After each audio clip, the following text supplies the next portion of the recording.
우리나라 최남단의 섬 마라도에 나와 있습니다. 제가 서 있는 이곳은 마라도의 동북쪽 등대 인근인데요.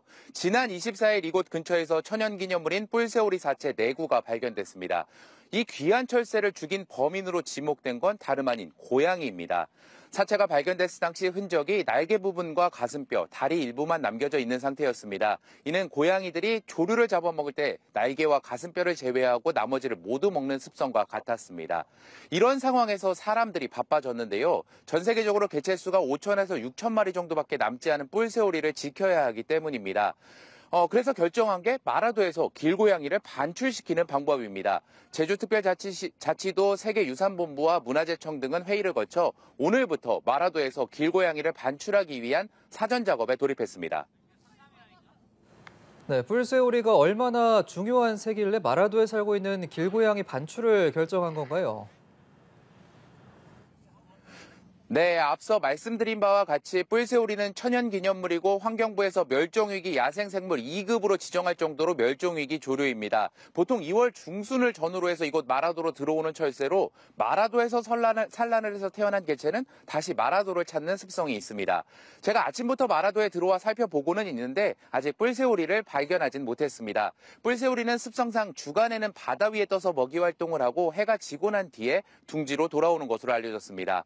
소형 조류에 해당해서 천적들을 피해 절벽과 암석 등의 둥지를 꾸미고 산란을 합니다. 이름에서 알 수 있듯 여름에는 머리깃이 뿔처럼 위로 뻗어나는 것이 특징입니다.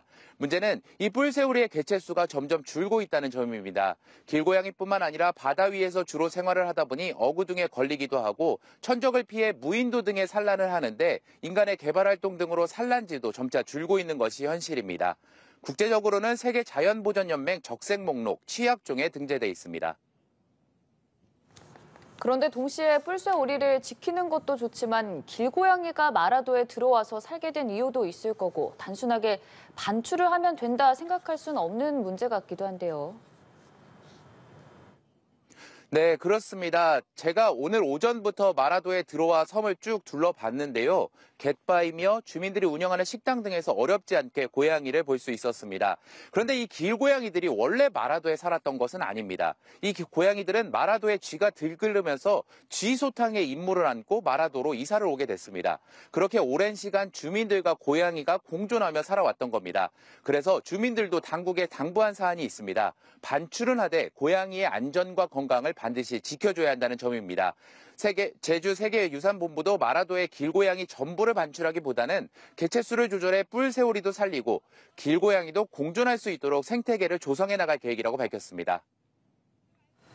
네, 사실상 생태계 문제이긴 하지만 짚어주신 것처럼 마라도에 살고 계시는 주민들의 의견이 가장 중요해 보이는데요.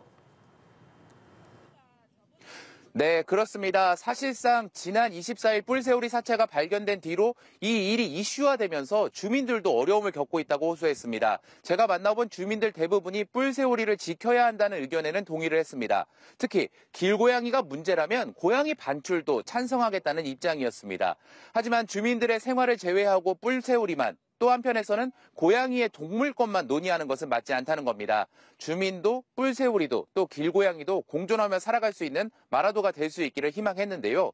그래서 주민들 일부는 길고양이를 입양해 책임감을 갖고 키우고 반출되는 길고양이도 건강 상태를 확인하고 안락사 등이 아닌 마라도 밖에서의 생활도 보장해 줄 것을 요구했습니다.